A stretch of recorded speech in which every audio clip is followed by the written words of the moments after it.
Shalom, shalom, my friends. Ain't Broadway grand indeed? It certainly is, and for me, Broadway is also Grand Street. I being Rabbi Sol Solomon, founder and spiritual leader of Temple Sons of Bitches in Great Neck, New York. Oh, and I'm mangling my words because I'm so excited about the guest that we have in the neighborhood today. This is a man. You want to talk about theater? You want to talk about Broadway and musicals? He is currently directing a musical in Canada that has aspirations to go far beyond Canada, because, you know, who doesn't? But it's called The Louder We Get, being done at Theatre Calgary. But Americans and Broadway people know him from being in the original Merrily, We Roll Along on Broadway. He was also the original Master Harold in Master Harold and the Boys. He directed a bunch of shows at, and I say this with great nachas, the American Jewish Theater. He's directed a ton of Sondheim shows in concert and elsewhere. He is an Emmy winner for directing the Stephen Sondheim TV concert. And most of all, he did a Broadway show that he wrote and also appeared in called A Class Act. Ladies and gentlemen, please welcome a class act indeed, the one, the only, the Jewish LONNY Price. Shalom, LONNY. Shalom to you. Thank you. Oh, thank you, and thank you so much for joining us on this Shabbos morning. So before anything else, tell us how this new musical that you are directing, The Louder We Get, is going out in Calgary. Oh, it's going splendidly well. I've got smashing reviews, and the audiences are loving it. And so, yeah, we're very excited about it and looking forward to its next step. Well, tell us about the show itself. To me, it sounds a little bit like The Prom that was done on Broadway last season. Well, it is similar only in the fact that, I mean, The Prom last season was really about a bunch of kind of Broadway people who go to try to get some publicity by helping the cause of getting a girl to be able to take another girl to the prom. But this is a true story of a man named Mark Hall, who in 2002 sued the Catholic school board to take his boyfriend to the prom and won. And so this is really about kid empowerment. It's about getting kids to stand up for what they believe in and fight the system. And, you know, it's very much like Greta with climate change. And, you know, I think a lot of our generation has failed the young people of the world, and they're going to have to, and they are, start standing up for themselves and making change happen in a way to better the world and, you know, gun control and all kinds of things. So it's really about kid empowerment, and it's also about the true story of Mark Hall. Well, can I ask you a strange question, but do you think that theater and movies and art and entertainment can change the world, or is it really just a distraction that plays to, like, they're already converted? Well, I think that's an interesting question. I think, for instance, in Calgary, just this week, they were voting on conversion therapy, which is, of course, trying to reprogram or, I don't even know, renature someone's homosexuality into being heterosexual by, you know, means of electroshock therapy and all kinds of things. And they saw the show. A lot of the people on the board saw the show and, in fact, wore the T-shirt of the show at the hearing. And they did, in fact, ban conversion therapy in Calgary. Now, the idea that that's even a question these days is amazing, but it is. So I do think theater can, I think it actually can change some people's minds. And if not change them completely, soften them into maybe having, being open to listen to another point of view. So I hope so. That's what we're all doing it for, is that we would make a bit of a difference here. All I know is sometimes I've had to help Goyim convert to Judaism, and that sent me into therapy, let me tell you. That's a little comedy right there. Little humor, little Jewish comedy. But was it tough for you coming out, because you've been an openly gay person for a long time? Did you have issues either with your family or with, I mean, you're in the New York theater community, so it should be pretty open there, but I don't know. How was it for you? It wasn't easy for me. I just thought it was just internally. I didn't want to be gay. I wanted to have a family.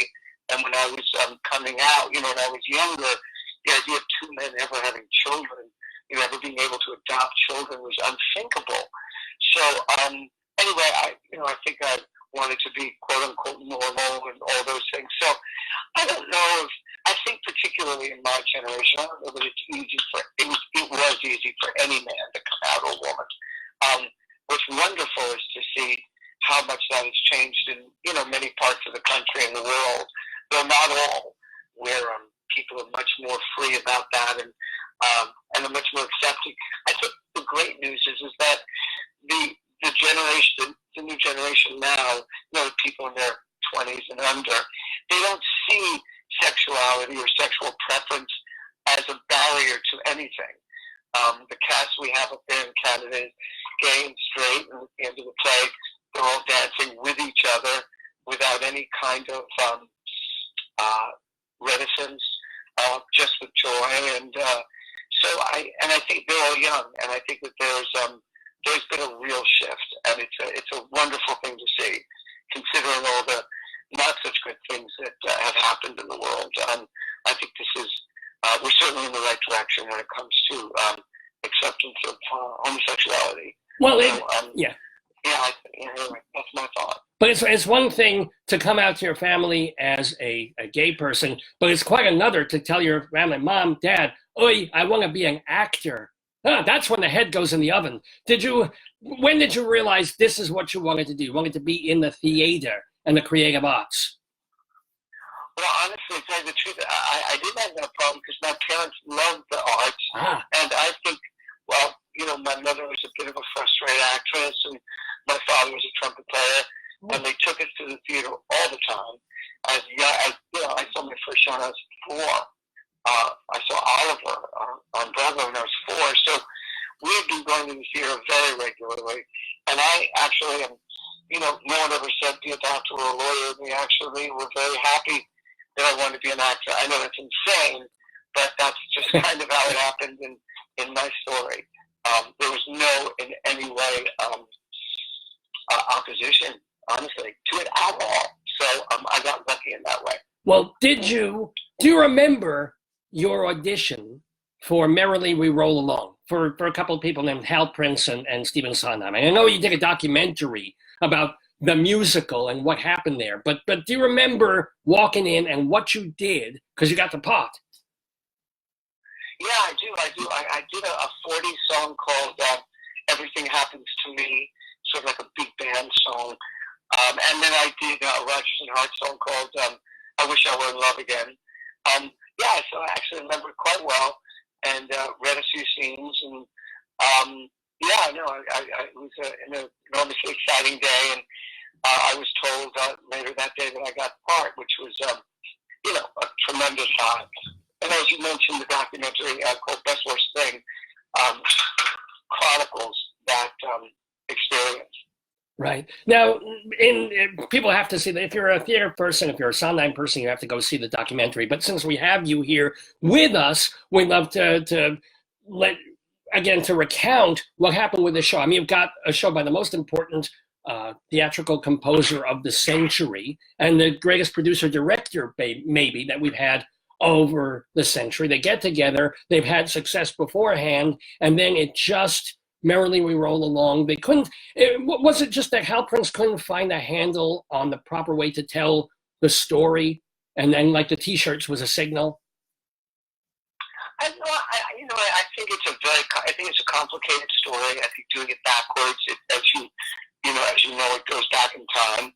So each scene forward is a scene backwards. So we start, at that point in 1981, and then the last scene was in the 50s. I think that was tricky for an audience. I think that the kids playing adults was tricky for them. They've worked on it since Sondheim and George Cliff when he was alive, and it's gotten a lot better. So I think it was, I don't think the material was in as good shape as it wound up being. And we didn't go out of town, so that was, which was unusual in those days. So we usually take a musical. They used to do it, they don't so much much anymore. We would play a couple of cities and work on it. So we did it all in previews, and the word of mouth in the beginning was not good. And so I think we were sort of an easy target. Also, they had just come off Sweeney Todd, which was sort of such a crowning achievement. And I think people in general like to bring down people that they build up, Little Sheldon Florida. And so I think a lot of things that contributed to its lack of success the first time out. But since it is, been done a million times, and there's a film that's being done of it, and so it's had quite a very happy afterlife, even if it didn't succeed that original production in 1981. And one of the nice things about the film is that even though it was a negative experience overall, it was a flop musical. Everybody's very clear that you young kids who are appearing in this Broadway show the first time, Hal Prince and Sondheim were very protective of you guys. They knew that things were going wrong. They knew the critics didn't like it, blah, blah, blah. But at least, they tried to keep you guys sort of coddled a little bit. True? I think that's very true. They were wonderful to us and never made it feel like it was our fault. And they couldn't have been more protective. You're absolutely right. They were, like wonderful uncles who loved you and wanted to protect you. So, well, one of them still is, and Hal just died a few months ago. Yeah. Extraordinary man. And do you know? Heroes to me. Do you know? I know they never worked together again, but did they make up? Did they at least become friendly acquaintances again? Because that's the saddest part of the thing is that it severed their partnership as creatives together. Yes, no, I think they were friends way before that. They've been friends since the 50s and 40s. They met on the opening night of South Pacific, and I don't know, was that 1944 or something like that? And they were dear friends and remained so throughout Hal's life, and up to a couple months when he died. So I think the friendship did not suffer for the theatrical. Good. Unfortunate show that didn't succeed. Now, speaking of a show that was fortunate and did succeed, you were in the original Broadway incarnation of Master Harold and the Boys, a great play by Athol Fugard. Do you have any stories about him? I mean, the man came from South Africa. He was white South African, but he came from that milieu, is writing about it. Do you have any memories of being in Master Harold? Oh, yeah, I mean, a lot of them. I learned the part in, I think, 9 days because the person that was supposed to do it got a film and backed out. And so it was just incredibly quick. And Athol was the director and, really held my hand. And it's an autobiographical story. So he was telling his story of himself as a young man. So he was the best, research possible to have on that. And it was an amazing experience. And it's 90 minutes. And, the kid that I play goes through kind of an emotional breakdown. He actually spits at one of the two waiters in his mother's tea room, who's a black man, who's really his father, his father figure, and severs the one good relationship he ever had in the world. So it's a very emotional and emotionally draining play to do. I did it for 10 months, and it was a lot. It was emotionally draining just to do it every night. But I was grateful because it's such an extraordinary piece of work, and it was the same year I did Merrily, so I did Merrily in the fall later that season. Yeah, that's a good year. A huge year for me as an actor, as a young actor, to get a great part in a Sondheim musical, and then the lead role in an Athol's play. But here's the question for a young actor, for someone who is on the way up, is excited about this, is on Broadway in 2 different shows, a musical, a play, everything's going great, and yet at the same time, when they make the TV broadcast of Master Harold and the Boys, Zakes Mackay is there, and they got Matthew Broderick in your role? I mean, do you see that? How do you see that? And then not show up at Matthew Broderick's house with a gun? Well, at the time it was very painful. And ultimately I've become friends with Matthew, and I like him a lot. It certainly wasn't his fault. Looking back on it, of course, Matthew was the draw. Matthew was and is a big movie star, and I'm sure the way it got made was that they could get Matthew to play it.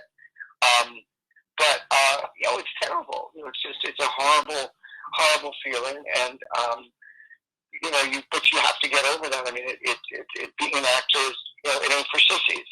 You gotta toughen up, and you get rejected every day. It's part of why I gave it up. I just found it too painful to have so little control in your life, because basically you're at the mercy of so many other people's fantasies about what they want, and as much as you want to do something, you have no control. So it's a very tough business to be an actor. I think they have it the hardest. So my sympathy and empathy for them is boundless. And this leads, sorry. This leads to the next question, which is, so at some point you realized you're knocking your head against the wall a lot as an actor, or they're giving you hard knocks. Hey, why don't I direct? And you said that directing was very freeing for you, and you just took to it, yes? Oh, yeah. It was and remains a much better environment. You get to use your brain in a very different way. You're not just working on one character; you're working on all the characters, and the set, and the lights, and the music, and staging, obviously. And I found it much less, in a weird way, much less stressful. You really have much more responsibility, and it was freeing to be able to, as an actor, you were very much limited by your physicality. When I was younger, I was playing South Africans and Americans and East London hoodlums. But when you get older, and my hair started to fall out, and I was really just they just wanted to cast me as sort of the Jewish accountant, and that's pretty limiting for someone who wants to play a lot of different kinds of roles. But I'm 5'7", 5'6", and have a very one would say Jewish ethnic kind of face and manner. That is not a bad thing. All these things you were saying are wonderful things. That's all. I didn't say it was a pejorative. It just is what it is. I don't mean it's a bad thing at all. Not at all. But anyway, it limits you to your physicality, limits you to how people are viewing you in terms of casting. And when you're a director, you have no limitation. It doesn't matter what you look like, or you're not too short, too fat, too bald, too whatever. You can be anything. So that is, but not actually as much now, because now people want very much the ethnicity of the playwright to be reflected in the director. It's I don't think you'll ever see a production of A Raisin in the Sun directed by a white man ever again. I just think that time is over. People want the culture that the play is set in and reflects to be directed by a person of that culture. So we're in a different time now, but when I was a director, you could do anything, which was when I first started, which was very nice. Now, one of the things is you mentioned before, the great musical Sweeney Todd. You also directed Passion. Some people might say that you make Sondheim something of a specialty. You've directed a number of his shows. Is there a special key? Is there a certain something about his work that you lock into, or that you would recommend to anybody who's going to be directing a Sondheim musical? Well, I went to the first Sondheim show I saw was Company. On the occasion of my 11th birthday, which was very inappropriate. Some ticket broker told my mother that new show had opened that was supposed to be great for kids, which is hilarious. Company. And my grandmother and I. Yeah, it's the little things you do together. Yeah. With my grandmother and I went to see Company, and the sound of the music was just absolutely thrilling to me. It was, finding, not to say it was like finding God, because that would be sacrilege, but it was enormously powerful to me, and remains so. And so the reason I opportunity to do it, I jump at, because it's, I think, the smartest and most interesting, most complicated, and most beautiful of writers. I just think he is just, heads and shoulders over everybody else. And yeah, I just adore his work, and anytime I can be in a room with it, I'm happy.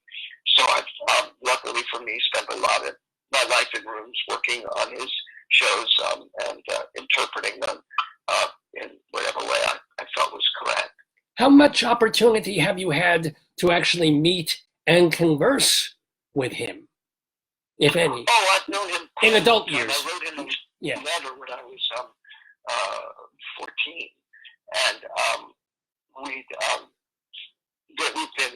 been friends since that time. So that's over 40 years ago. Mm. So I've known him almost my whole life, and so we have a wonderful email correspondence. I just directed an evening of his for the Philharmonic of his orchestral work New Year's Eve, and we were on the phone during the day and working on Bernadette Peters' dialogue, her little interstitial comments to introduce the musical numbers, musical suites and overtures. So when I'm doing his work, I'm also usually doing it at fairly high-profile places, Philharmonic or the English National Opera, or where he's involved. It's not like we're doing it in Cleveland. Nothing against Cleveland, but still, it's Cleveland. Yeah, got it. No, Steve, it's not like it's like one of someone in a subscription series where they're doing, Amadeus, for this 3 weeks, and then they're doing a little live music for that 3 weeks. It's usually productions that he, I think, needs to have his eye on because of the amount of people and the exposure that these particular events have. And I welcome it. He's a genius, and his input is valuable to me. And even when I film things, I always send of his. I send him rough copies, and he gives me notes. And he's a wonderful film editor on top of all that. So he's, I often think if he were to devote his life to curing cancer, it'd be cured. He's just a brilliant man. He just happened to choose the theater. Well, can I ask, since you are, without telling tales out of school, can I ask a couple of quick questions? Since you are at least email acquaintance and friends, first of all, why for 20 years have we not, since Bounce, have we not had anything? What happened to the Bungwell show that apparently died? What happened? Is it writer's block, or he's afraid of, just going through a whole process of a new musical again? What's he doing? Well, I think he is writing, and I know he was working on the Brunel piece for a long time. I think he's maybe even working on something else. I don't know, you'd have to ask him. I'd love to, but, if you can get him on the show, I will gladly have him on the program, believe me. Well, I think part of it is it's probably very hard to, everything you write has to be not only good, but the greatest thing that ever happened because of his reputation. And I'm sure that's a tremendous burden when he picks up a pen, that he's the acknowledged, Shakespeare of our time. And so you can't just write a kind of nice little show. It has to be earth-changing, and earth-shaking. And I bet that's really hard for him. Well, maybe you could convince him otherwise. Maybe you could, as a friend, could tell him, you know what? It doesn't have to be the greatest thing since sliced challah. It could be just a nice, sweet, little, amusing show with your little trademark stuff. It doesn't have to be the next Sweeney, the next West Side Story, the next this, that. By the way, have you seen the West Side Story? If you have, what do you think of it? I haven't yet seen it. I'm looking forward to it, so I haven't seen it yet. Okay, I'm just curious. Well, by the way, I should mention that we've been talking to Lonnie Price, who is directing a musical up in Canada, which hopefully we will get here eventually soon, called The Louder We Get. It's at Theatre Calgary, and as he's been saying, he directs shows all over the place. At the London Philharmonic, he does these big concert shows. You also did directing a musical for the Roundabout Theatre just a few months ago called Scotland, PA. How did that go? Was that a lot of fun? Was it a comedy? How did that go? Oh, it was great. It was great. And we're actually still working on it, and I think we're going to be taking it to a couple of cities next year. It's a wonderful. I love this show. It's loosely. Well, it's not. If you just think of Macbeth at McDonald's being the kingdom, it's a very funny, hilarious rock musical play. Adam Guan, who wrote the music and lyrics, and Michael Mitnick, who wrote the book. And it's just wonderfully irreverent and funny, and not unlike Little Shop of Horrors, kind of. And so I had a blast doing it, and it was just a wonderful time. So I'm looking forward to us getting to the room. We actually have some meetings next week, and we're doing more revisions on it for the next outing.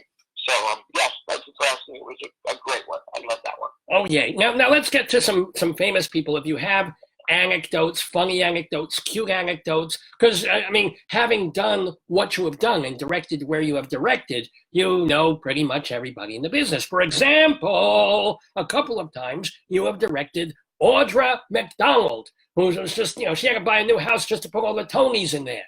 What is she like? Tell me a funny Audra McDonald story. A funny story about Audra. Well, I mean, one thing I'll tell you is that she hates bowing. She would really prefer that the lights go out and she go to her dressing room and go home. Huh. So the hardest thing to do is get her to take, a star bow. And she, and I always just say, okay, this is it. You're going to do it. I don't want to hear about it. And we've been really, really, she's one of my best friends for 15 years. So I can talk to her like that. She is. It's not that there are funny stories about her, but what she is everything you'd hope she'd be. Mm. She's smart and she is funny, and she's just this great woman.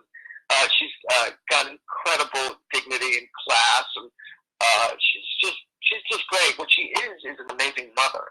I mean, I think that one of her greatest talents that is unseen by the public is that it's all about the kids. And she, I think, would almost give all the rest of this up. And if she had to, I hope not. And just be a mom. She's just a fantastic mother. Her first priority of those children. And the kids are astonishing. They're just wonderful girls. And it's no wonder because her attention is very much on them at all times.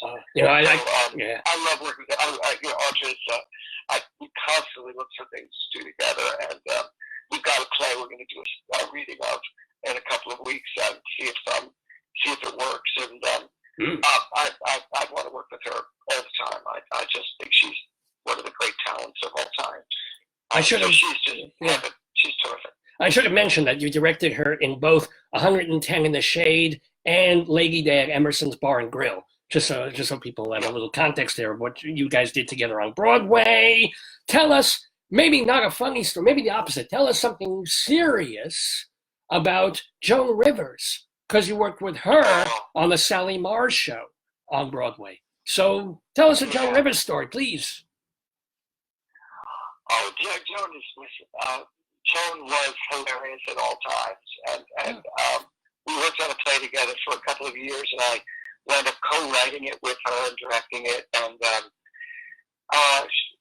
she was just hilarious. I mean, she was also, for instance, there was music in the show, and we went to her home. Her apartment was Amy Simple McPherson's ballroom. It was across the street from the Pierre. It was very ornate and a lot of gold leaf, and it was gorgeous. I mean, Joan lived like a society lady. I mean, a butler and a maid, and I mean, a butler, not just he was Kevin. Yeah, he was a butler in white and brings sandwiches on silver trays, and always addressed as Mrs. Rosenberg, never as Miss Rivers. Wow. Anyway, so a friend of mine, the musical director, Tim Weil, was on her piano, was playing her piano as a grand, and we set Steinway on it, and he said, "Joan, it's gorgeous, Steinway piano," and she said, "Actually, it's a Yamaha. I just had to paint Steinway on it so it would look better." And that was Joan. Not only did she do it. Oh, that was true. It wasn't just a joke. Wow. No, she but also that, if you're going to do that, why reveal that it isn't? But she was like that. The living room had enormous amount of gold leaf. It was blinding. Oh my God. God. And I said, what would Edgar think of this room? And she said, oh, he think it was a bit much. She was very self-aware about who she was, and she was very generous and kind to me. I have to tell you that. She treated me like gold, and I miss her. She was an amazing woman and a pioneer, and I was lucky to get to be with her for the time we shared, for sure. Now, we have one more diva question before I get to what the producer of this program, Dave, is really looking forward to talking about one particular musical that you're involved in. But we also have to mention the recent, fairly recent revival of Sunset Boulevard with Glenn Close. Tell us a Glenn story, please. Funny, not funny, whatever. Glenn Close. Glenn, when we were talking about doing this revival of Sunset Boulevard, and I met with Glenn in the Village for lunch, and I didn't have any. I mean, doing revivals is one thing, but doing them with the original star, you kind of want to know what their expectation is, and she, I said, are you willing to look at this freshly, this character? And she said, absolutely. She said, let's just start again. And so that was very brave of her and very exciting for me. So we were able to create something that wasn't just a carbon copy of what she had done in 1991 or whatever the original production was. So she's an amazing. By the way, every one of these so-called divas, there's not a single one that doesn't work their tail off. They are prepared. They're there later than everybody else. They kill themselves. So it's never these people waltz on the stage, not giving 300% and trying to be as great as they can be. Not any one of them that I've ever worked with. And Glenn is certainly that. Glenn worked till she dropped. She cast loved her. She's a wonderful leader of a cast. Trying to think of any kind of specifics. Oh, well, here's a fun story, like Glenn. So this production started at the English National Opera, and it was a 5-week run, or whatever. I think about 5 weeks. We didn't have a lot of money for props, and we were looking at the beginning of the show. There's a monkey funeral, because what good musical doesn't start with a monkey funeral? Agreed. Most of my sermons begin with that, too. Yeah. That's happened. So we couldn't find the monkey, and I was talking to Glenn, and I said, how's it going? We're preparing us. Oh, it's fine. I said, we're trying to find a monkey. Hilariously enough, we're having trouble finding a prop monkey. And there was a long silence, and she said, I have the monkey. She had the original monkey. She had all the props, not all of them, but many of them. And so she gave us the monkey. So who would have thought that Glenn Close would have kept the monkey from the original production? So I thought that was pretty. That's cute. That's wonderful. We're talking with Lonnie Price here in the neighborhood. And actually, I do. What? What's the matter? What? Oh, that's my dog. I apologize. Hello, dog. How you doing? So he'll calm down. We're talking with Lonnie Price and his dog on the. Now, here's a question, and I would love for you to answer it. If you're not comfortable naming a name, that's totally fine. But are there people, now that you've been directing for so many years, that you will never work with again, that were just such divas in a bad way or so horrible, male or female? And if you want to name a name, or especially if they're dead, go ahead. Or just somebody there that they know who they are and you know who they are, and never again.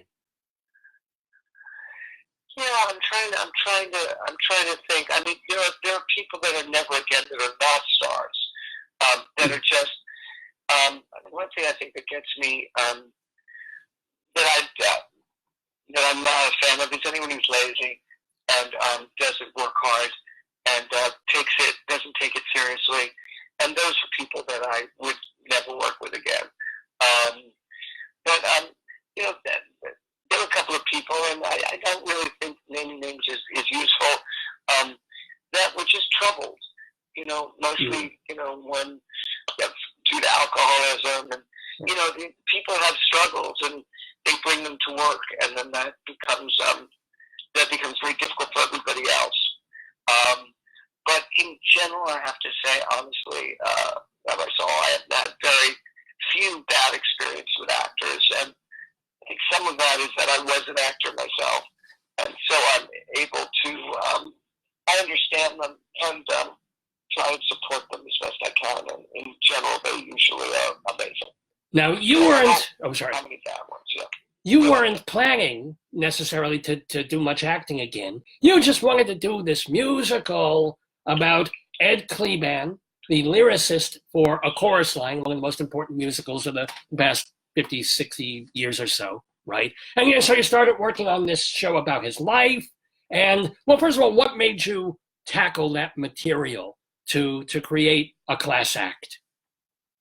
Well, funny enough, I actually wasn't supposed to be in it. I was supposed to be in it, got a TV series, and sort of walked out on it, so I kind of came in at the end. But a friend of mine, Grant Storiali, had known Linda Klein, which was Ed Kleban's unmarried widow. Wait, you're breaking up. Can you repeat? I heard you mention Grant Storiali, but I didn't hear anything else in that sentence. Yeah. I'm sorry. He was a friend of Ed Kleban's unmarried widow, Linda Klein, who had all of Ed's songs that were left to her by him. And he said that she was looking to do a review and had seen the Joan Rivers show, oddly enough, which I don't know why she made that connection, that I would be a good director for that. So we met, and his songs were amazing to me. They were, he was an extraordinary lyricist, and he had written music, which was his big passion in life, was to be a composer, but none of the shows had ever been finished or produced, largely because he was very problematic. He was very crazy. He was in and out of institutions, and he was just a very sadly troubled man. But anyway, the songs all, even though they were from different shows from different periods, had a unifying sound, which was sort of like an urban New York, early 70s, late 60s kind of patina or something. So it occurred to me that they could be made into a story, unlike, say, Stephen Sondheim, where Pacific Overtures doesn't sound like Sweeney Todd, which doesn't sound like Merrily. I mean, all of them, though you could probably tell Steve's style, the sound of that music is very particular to Steve's, much more chameleon-like, and writes to the project and the period and the situation of the culture and all that. Whereas Ed really kind of wrote urban New York-y, kind of hip-sounding kind of songs. And I don't know how to do reviews. I like stories. I like narratives. So I suggested that maybe we could weave these songs into a musical that would be about his life, because his life was pretty colorful. He was, very troubled, and never got any of his music to be heard, which was a shame. So he had sort of a little bit of I wouldn't say tragedy, that's putting it too big, but a huge disappointment in his life was that his music was not celebrated or even heard by anybody, So anyway, we embarked upon that, and 7 years later, we had a class act, and then I wound up being in it because this guy left, and that's really the gestation of that one. Well, the thing about a class act is Dave, who produces this program, absolutely loved that show. He found it, the songs were great, the story, it was a very moving show. It's one of the gems, he feels, of the past couple of decades. I appreciate that. Please, if he's listening or he's in the studio, I'm very grateful. It's one of my favorites. But the thing is, it was not, it's like Merrily. It didn't really take off at the box office. It ran a couple of months. It got what? I mean, how do you feel? I mean, here's a show that is close. I think by 7 years, it would have been close to your heart, that you poured your son. You knew was good. You knew that, this is not a case of a mediocre show that some people like, somebody and the critics hang a blah, and people don't come. This was a fine show. How do you justify? How do you then go? Where are the people? Where are the crowds? Where are the reviews? How do you get through it night after night? Well, I mean, in some ways, we did it at Theater Club, where it was very successful for 5 or 6 weeks, and then we moved it to Broadway, where it ran 3 or 4 months, and just limped along. Yeah. Looking back on it, look, today no one would have moved that show to Broadway. I mean, it had no stars. It had, not a name composer in terms of Elton John or any of that. Yeah. It was a story about a writer. It didn't have a lot of universal appeal. I think stories about writers and painters and artists are a little tricky because I think the general public, their problems are very different and they're not very universal. So Ed's big tragedy in his life, as I was saying, was he didn't get his music heard. Well, here he was, the lyricist of a chorus line, very wealthy by most people's standards, a huge hit on Broadway, and oh, poor Ed, he didn't get his music heard. I don't think a general audience thinks that's that much of a problem, or something that they can relate to, particularly. So I think the story was not, they say, universally understood or appreciated, because it really, when you think of people with real problems, that's not really a big problem. Can I ask you, Lonnie, at the time that you guys were doing a class act, Marvin Hamlish was still alive. Did he see the show? Yeah. Did he give you any input? Did he review the show for you? And he wrote the opening song. Yeah. He wrote the counter to the opening song for us with versus Craig Cornelia. Yeah. And he didn't. I don't think he ever did see the show. He was being portrayed, and I think his friends told him that it wasn't, or maybe he was afraid to look at it as a flattering portrayal of him. But I will say that he never once said to me, "Don't do that," or "Why are you doing that?" or "I wish you wouldn't." He was generous. He loved Ed, and he was a generous supporter of the show. Though honestly, I don't think he saw it. I don't think he did see it. And I don't think, and we certainly, nothing in it, I think, would have offended him. But, we did portray him as, as he was, and maybe he didn't want to look at that. And I don't know. I really don't know. But Marvin was a wonderful man and very supportive of that show. Okay. So, I got, Now we do want to mention that I think in a couple of weeks, theater company off Broadway is going to be reviving a class act. That's right. Is it J2 or who's doing that? Do you know? You obviously know. It's a brand new company, and it's being directed, I think, produced by a guy named Rob Schneider, who's an old assistant of mine, who assisted me on some of the TV things that I've done, and he's a great director, and I'm delighted that they're doing it. It hasn't been seen in New York, and since 2001, so it'll be its 20th anniversary or 19-year anniversary. So it's lovely that they're doing it again. I'm delighted. Now we've been delighted speaking with Lonnie Price in the neighborhood, and we're telling everybody, hey, go up to Canada. If they're letting us through the border still. Go see this show that he's directing, The Louder We Get at Theater Calgary, which, you don't have to mention names again, but are any New York producers popping up to Canada to take a gander at this point? Or Well, there are. We're trying to get as many as we can in the next 2 weeks. So if you're a New York producer and you're listening, it's a wonderful show and an audience show that I think is going to have a great future life. So I hope as many come as possible. Now, here's the deal. You are a director, still occasionally an actor. You must have, like the rest of your calendar for the year, kind of filled. What else are we going to be seeing from you in 2020, 2021, Lonnie Price? Well, the next big thing or big-ish thing is I'm directing a musical of the movie Beaches in London in the fall. So basically, I'm going to be in prep for that from now on. So that's kind of the next one. That's huge. Has it cast yet? Do they know who's in it? We are.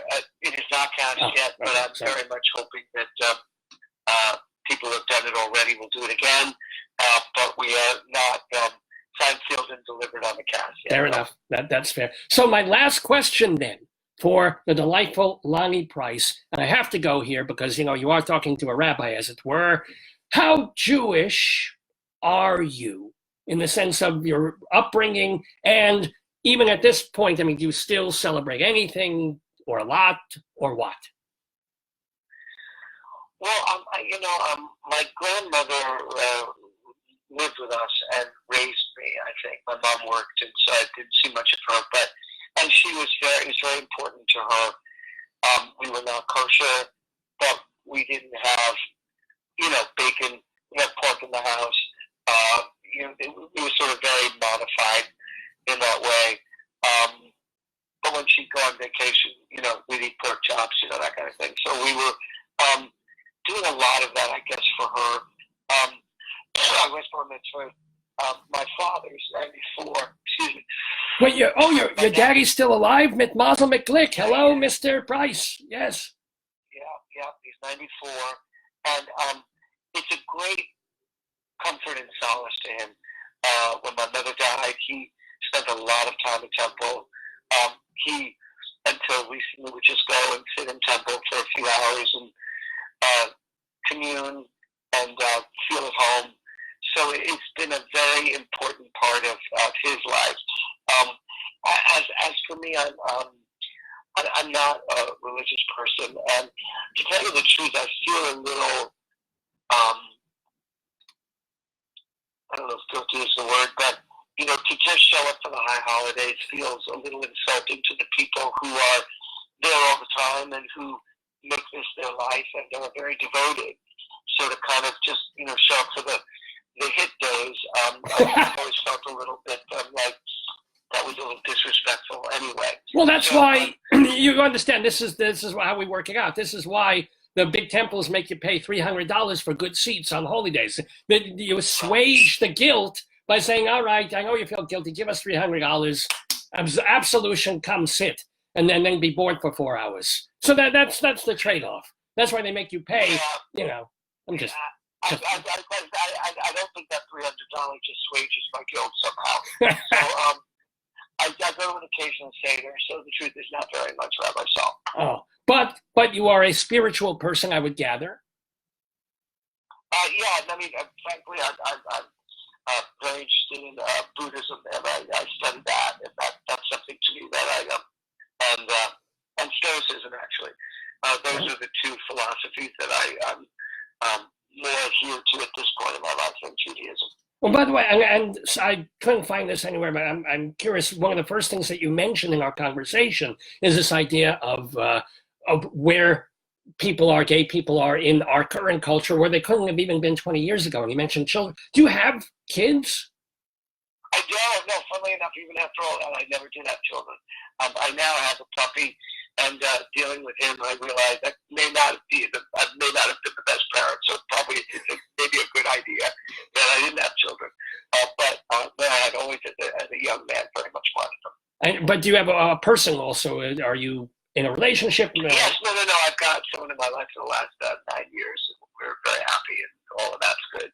So I'm well taken care of. Oh, yay. Or as we would say, the price is right.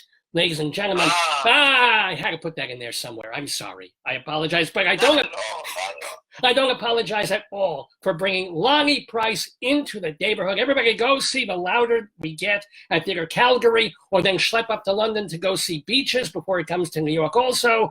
Ladies and gentlemen, it just remains for me to thank so much Lonnie Price for being with us in the neighborhood. Much success and mazel going forward for you.